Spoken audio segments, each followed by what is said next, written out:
And one of the things that happens as believers is we look at these heroes of the faith, and Abraham's definitely a hero of the faith. His faith is credited to him as righteousness. He's the nation of Israel later on. He is the one that God says all of us will be blessed through, and we are through the lineage of Jesus. And we are all part of his family. That's why we can sing that Father Abraham song, because it's not about being a blood relative, it's about being a faith relative. And so Abraham's kind of set up and put in this place for us to look up to and reflect on and everything else, which is great until you live your life of faith and you're like, well, I'm not an Abraham. I'm not a Moses, I'm not a Paul, I'm not any of those really strong, firm believers. And sometimes we overestimate how all of their goodness and positive qualities and attributes, and sometimes we minimize their weaknesses and failures and all of that. And so in our own personal faith walk, we hit problems head on and are crushed by it. What happens when you fail? Does God still love you? What if you don't do it exactly right? And you put so much pressure on your decisions that you're afraid to move? What if you're faced with these trials that you can't overcome even with the help of God? What if you're just, having a blah day and don't feel like it? What if? What happens? What happens to those kinds of things? See, what I don't want us to do is overestimate all these positive attributes of Abram or Abraham. And underestimate the fact that he was a man just like us. And he failed at times. That he deliberately misled, lied, and did things against God's word and God's ways. He deliberately did those things too, just like us. So when we look at Abraham, I think one of the things that I want us to capture as we're talking about how can we grow in his faith is that Abraham's faith was just like the rest of us. And our faith is just like the rest of us. Like, we don't do this perfectly. We don't walk perfectly. And when we don't, in my life, I've always been afraid of God's wrath. You didn't do it right, Graham. You deserve this. Or God's punishment. Or, not getting what I think God would want for me as his child. And so it can be really disrupting and concerning. And it creates a dilemma of faith in our lives. So today we're going to look at what happens when Abraham's got faith, just like the rest of us. It's not perfect. And so verse 10, we're going to pick up and read. So there's a famine in the land. What land? Where? Negev. Yes, Negev, the promised land. There's a famine in the promised land. God shows up to Abraham and says, follow me, leave all of your family, all of your friends, all of your everything that you know. Follow me, I'm going to lead you into this great land. I'm going to make you a great. Remember, this is just a few verses before, guys. Like, we're in verse 10 here. So the first 9 verses are the promises and God saying, follow me, follow me, follow me. And remember, I'm going to bless the socks off of you so that you can be a blessing. Follow me. And then Abraham's like, I'm in. And he goes. And the next verse says, God led him straight into a famine. Not what you expected, is it? I had a friend this week challenge me in the exact same way. He's like, Graham, what are you thinking about? Like you expect that once you follow God, everything's going to be great. And he's giving me this vision and this idea of what church is going to look like. And he's given us this incredible house to meet in. And then Sunday after Sunday after Sunday, like my expectations here is that it grows and grows. And people come because, man, our God is awesome. And we love serving him and learning from him and all of this. Our music is fantastic. Our children's ministry is rocking. Like, all of these things are very, very, very good. Why aren't we growing? He's like, let me ask you a question. Wait, that's what he says. I'm going to ask you a question because I'm like, oh, here it comes. He says, do you think Abraham's expectations were much different than how it happened for Abraham? Yeah. Don, what was his name? Donald. Do you think Moses' expectations were very different than what Moses experienced? God says, no, you're going to lead my people out of Egypt. And Moses is like, okay. I mean, it's 3 days from here to there. If we go straight through, how long did it really take them to get to the promised land? 40 years! Do you think Moses' expectations were, oh, it's going to take 40 years to go 3 days worth of... No. See, here's what I want you to see in that. Jesus is calling the disciples, follow me, follow me, follow me, follow me. It's like, yeah, we're in. This is cool, it's exciting. And then he's crucified. And for 3 days, they're like, not what I expected. Right? In all of our lives, guys. Faith like the rest of us. The rest of us are these great, great pillars of faith. And guess what? Their expectations were not at all what they experienced either. Abraham's in the promised land, and the first verse of him arriving there is now there was a famine in the land. We don't know how long it was there before the famine happened, but wouldn't you expect that God's going to provide for him at that point? And instead, what happens is he questions God and says, God, what am I supposed to do? What am I supposed to do? And we don't really know what those conversations look like, but I guarantee you that there was some time spent asking God to tell him. And there's no indication that God did. And so guess what he does? So Abraham went down to Egypt to live there for a while because the famine was severe. Egypt has a really big part to play in the Bible. We're going to talk about that here in just a little bit, okay? Famine was severe. Severe is adding intensity to it. It wasn't just a little bit of famine. They weren't just worried about a couple of days. It was severe. He was worried that going into the promised land, his family was going to starve to death. Talk about questioning God at that point. Verse 11. As he was about to enter Egypt, he said to his wife Sarai, I know what a beautiful woman you are. And when the Egyptians see you, they will say, this is my wife. Oops, this is his wife. Then they will kill me, but will let you live. Say you are my sister, so that I will be treated well for your sake, and my life will be spared because of you. And he was right. When Abraham came to Egypt, the Egyptians saw that Sarai was a beautiful woman. So here's what we need to know about this. Sarai, her name is changed too. So I'm probably going to intermingle those names like it's the same person. And it is about 65 to 75 years old. And what is Abraham worried about? She's so beautiful. She's still beautiful.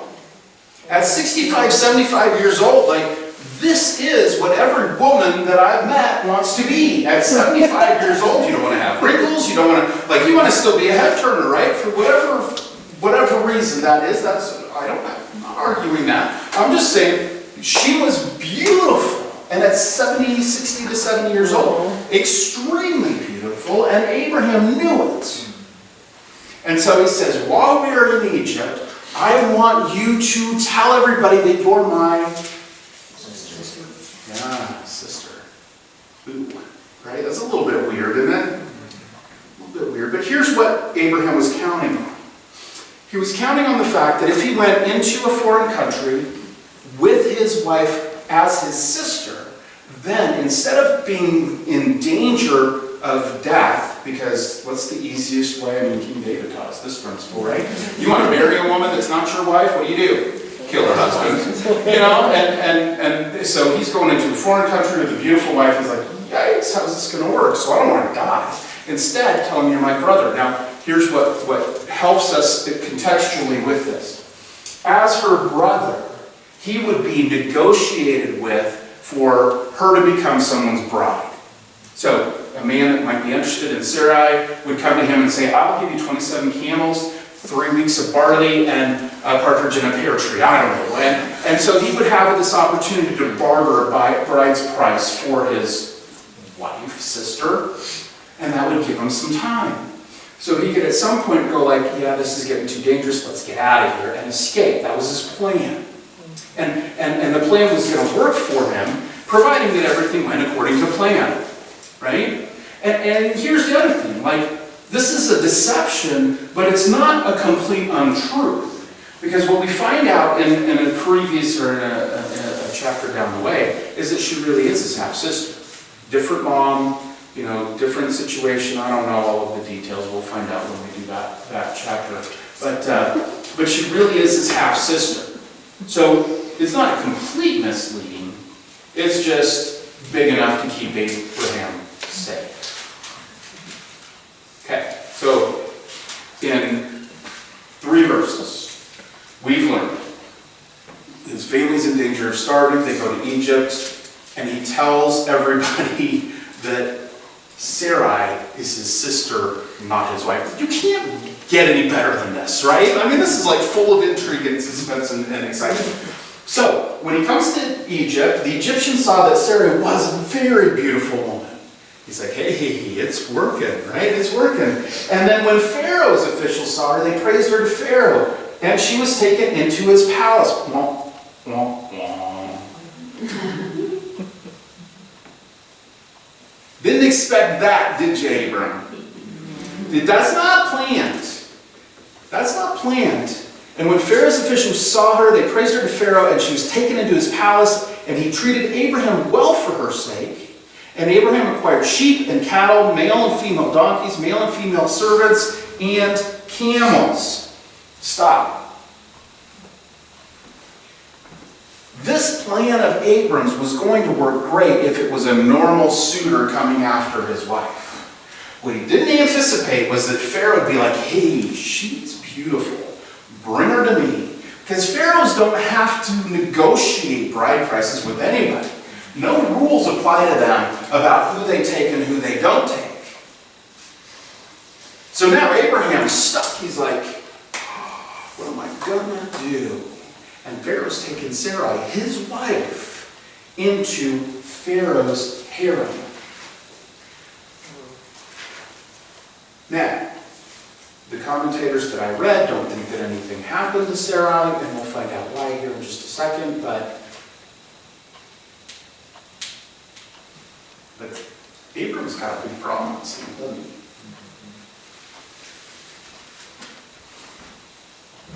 Now, one of the things that's going to come back into the storyline of Abram, is that he acquired sheep, cattle, male and female donkeys, male and female servants, and camels.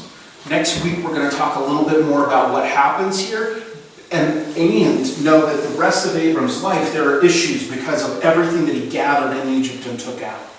So all of the blessings that he received in Egypt were kind of this cutting edge thing. Next week, we'll see there's not enough land to support everything that he had and his nephew Lot.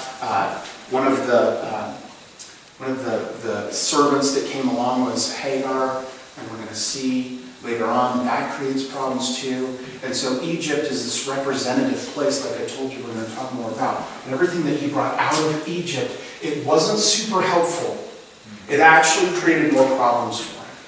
Okay, so now Abram's got this dilemma. He's acquiring all of this bride price for his bride because she's in Pharaoh's harem. I'm having a hard time saying Pharaoh's harem. Turn to the person next to you and say Pharaoh's harem, and you'll see what I mean. Not so easy. But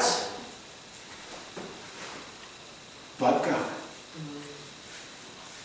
But God.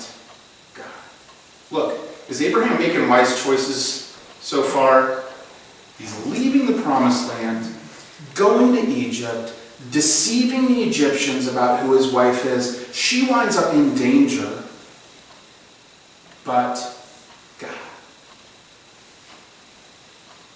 God inflicts serious diseases on Pharaoh and his household because of Abram's wife Sarai. Next verse. Pharaoh somehow figures out why. All of a sudden everybody in his courts are like suffering with miserable illnesses and diseases because of this woman. And he summons Abram. What have you done to me? He said. Why didn't you tell me she was your wife? Why did you say she's my sister so that I took her to be my wife? Now then, here's your wife. Take her and go. Get out. Then Pharaoh gave orders about Abram to his men. They sent him on his way with his wife and everything he had. Boy, being sent out of Egypt with everything that you had acquired in Egypt and then some, what does that remind you of? Absolutely. This is like happening generations before. But isn't it interesting that every time God is showing Egypt there's people leaving and they're taking all of this stuff, but they're leaving under really interesting situations. Okay, let's go back here. What have you done to me? Isn't it interesting that Abram, this man of God, is being called out by somebody that doesn't believe in the same God? Isn't that embarrassing? When the rest of the world has more morals and scruples and integrities than believers do, it's embarrassing, isn't it? And yet Abraham is credited as being this man of great faith. Not living up to that at this point, clearly. But he's still protected and watched over by God. Remember, God said in the first 10 verses, I will. And by the way, I will bless those who bless you, and I will curse those who curse you. And you will be a blessing. I will make you a blessing. And you will be blessed. So I don't feel like Pharaoh's cursing Abraham at this point, but God's definitely watching out for him and protecting him. And I don't think at all that we need to take this any further than it needs to be taken in terms of, well, we can just go and do whatever we want to and God's going to take care of the rest. But I will tell you this, when we're striving to be men and women of faith and it's not going the way that we'd hoped that it was going, know this, but God. God fights for you. God's a strong God. God is with you. He's your safe place to run. He is your protector. He is your provider. He has pledged himself to you and he's going through this life with you. He can override all that we do wrong for his benefit. But it doesn't make it okay for us to do what we want to do. Okay? Now, I told you we were going to talk a little bit more about what Egypt stands for and all of that. But before we do, I just want to take her and go.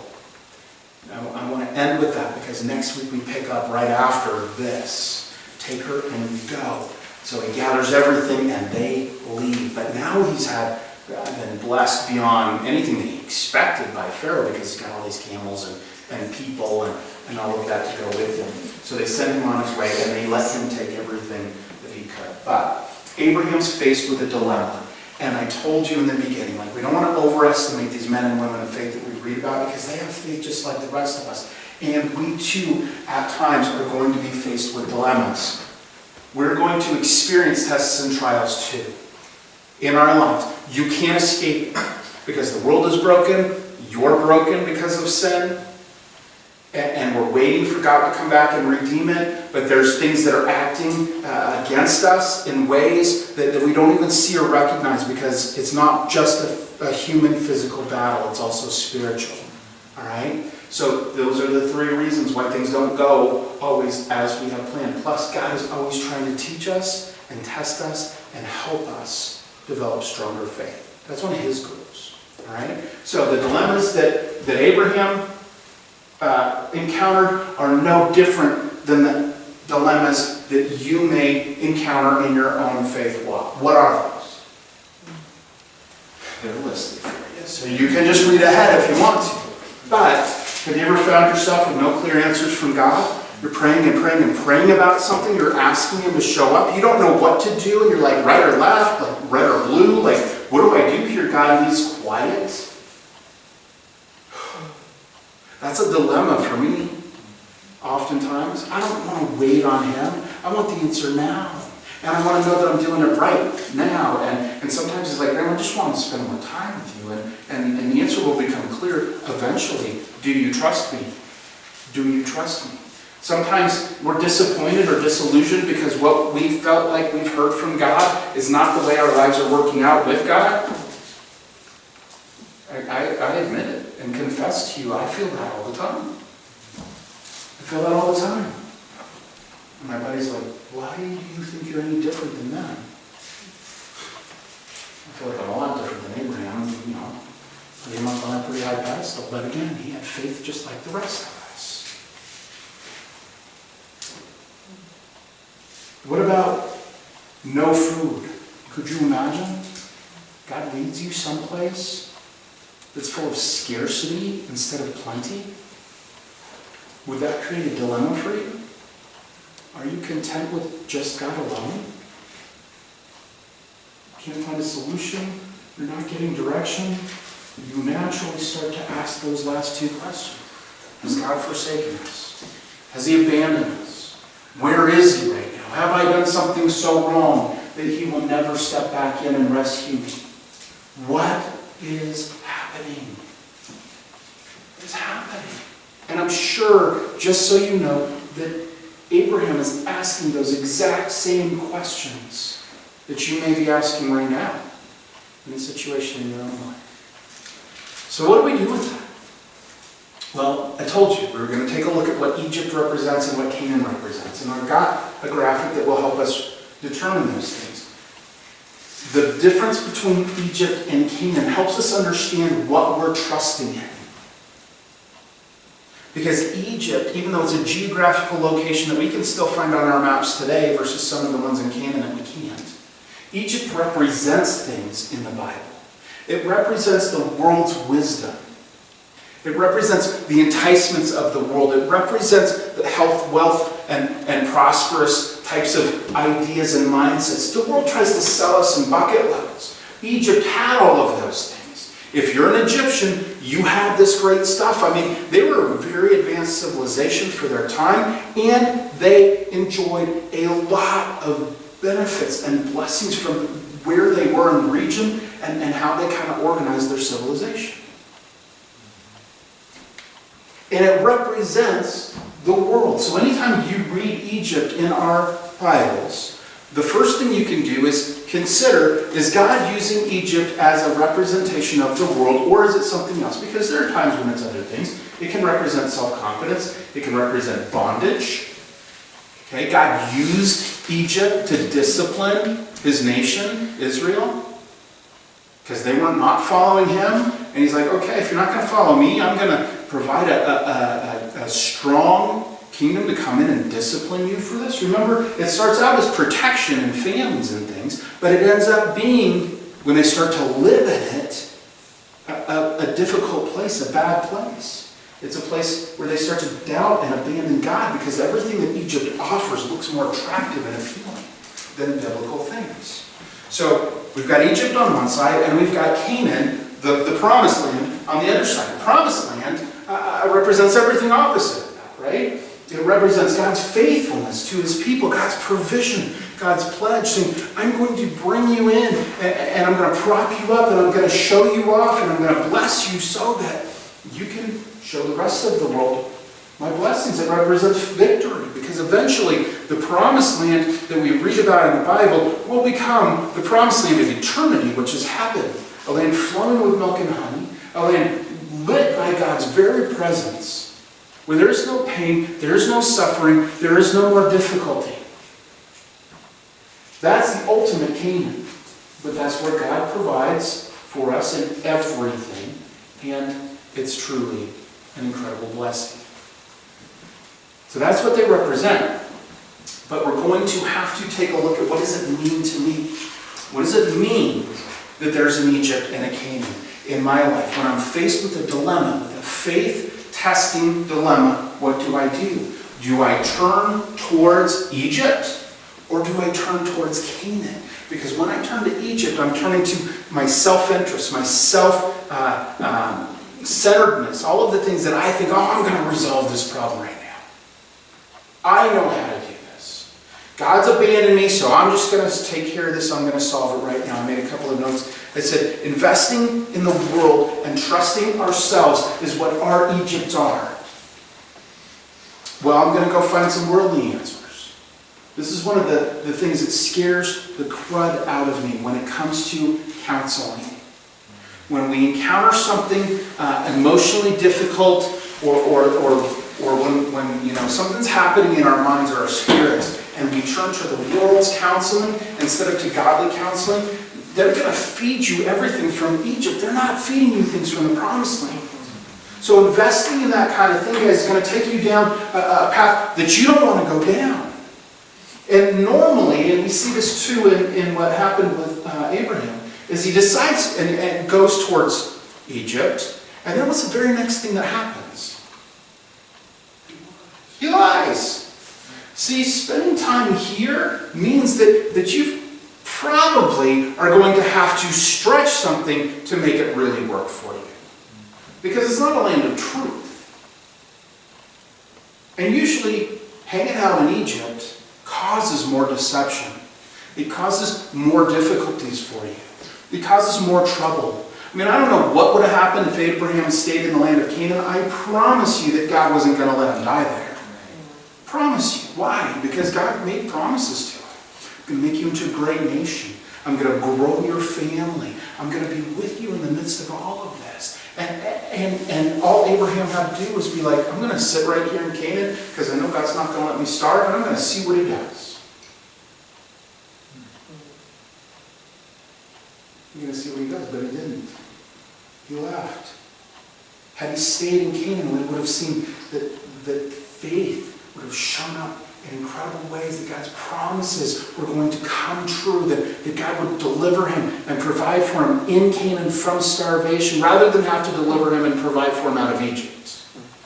We would have seen that God is justifying him all along in Canaan. We would have seen that God is calling this unholy, incapable person to follow him, and God's revealing himself to him, and we would have gone, hey, I want some of that, and God says, absolutely, you can have it. That's the promise. None of us deserve God's blessing, not even Abraham, but yet God blesses him. And it forces us to ask, why me, God? Why are you doing all of these things for me? Why do you love me like that? Why do you provide? Why do you promise me these things? Because I certainly don't deserve it. God says, because I love you. And here's what I want you to see. We're living in Egypt when we stop trusting God's word and God's promises, and that God's with us. And we start leaning on wisdom that comes from the world and not wisdom that comes from God. That's when we're living in Egypt. God says, I don't want you guys there. I've got so much better things for you. Don't turn back to the world's ways. I pulled you out of the world. I'm calling you out of the world. I'm calling you to be different, to reflect into the world. All of the benefits of following me and having this deep faith and the blessings that I'm giving you. Don't spend any more time in your mind in the world. Get out of the world. Instead, when we live in Canaan, our failures should lead to greater faithfulness as we absorb and appreciate his great mercy and grace. See, we know that we fail at faith. I mean, I know that I fail at faith all the time. I know that I don't believe God at his word and at his promises. I know that there are times when I'm fighting for what I think I deserve. I know that in my relationships, I act towards other people like, if you hurt me, I'm going to hurt you right back. I know that I get afraid of what people are saying or telling me. I know that I react improperly, not with the fruit of the Spirit, when I'm confronted with different things. I know all of that. But when I know that, and I recognize that I want to live in God's promises where he says, I am protecting you. Let me. Don't fight your own battles. I am watching over you. Don't worry about what tomorrow brings. I've got it.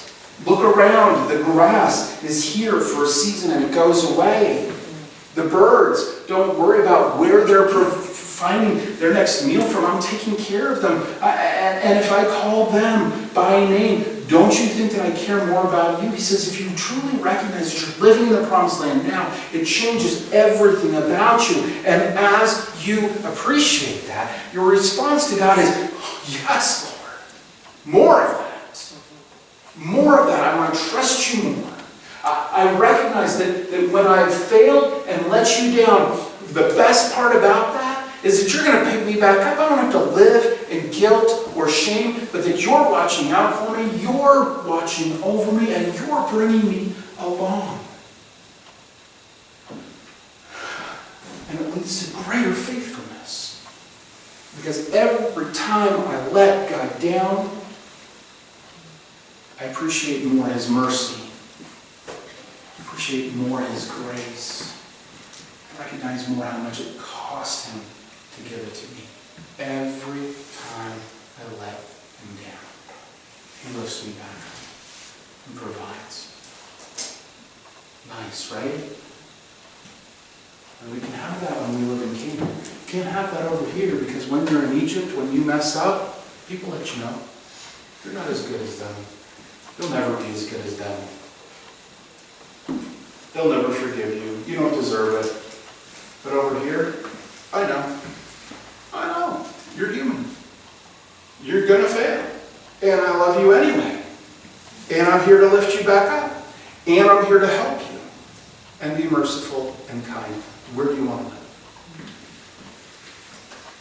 A couple things as we close out that I want you to think about as we kind of wrap up and do our little thing here at the end. Don't forget the giving box. Don't forget the giving box and the family Bible and prayer request and communion in the back. And I'd love for you to spend time in this space, kind of just soaking in what these things allow us to interact with God on a real intimate level.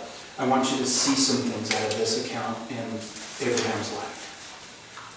That God's faithfulness to us is always stronger than our faithfulness to Him. Always. And that's okay. He knows. He knows.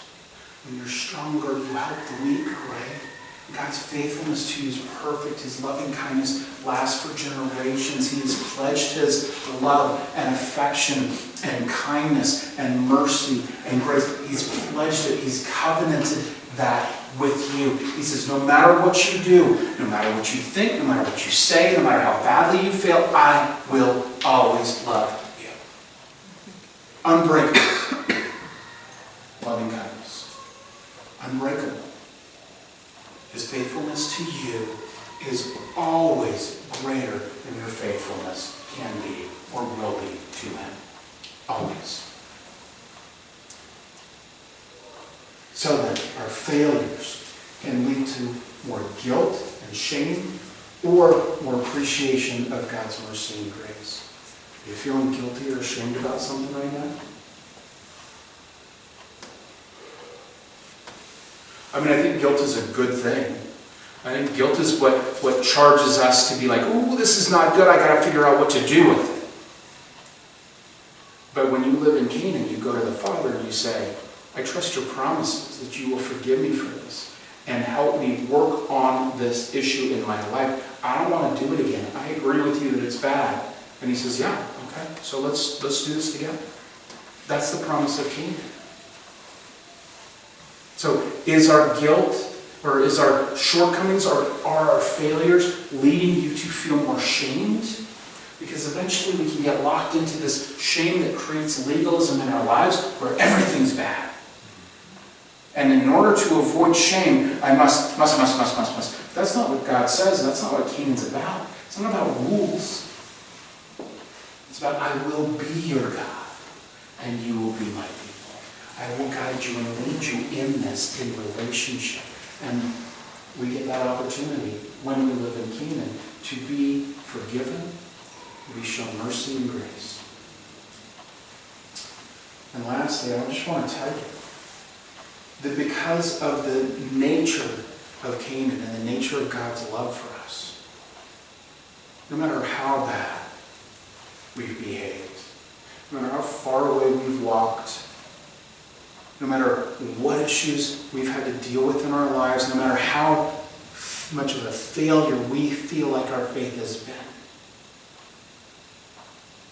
God's all about new beginnings. All about it. Over and over and over and over again, He takes people and lifts them up and revives them and restores them and reinserts them in the promises that He's made to them.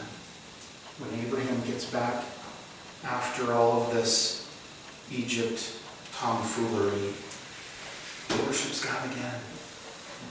He recommits himself to God and the promises that God made to him. And God doesn't say, oh, 3 strikes and you're out, buddy. He says, yeah, follow me. Follow me. Follow me. Let's pray.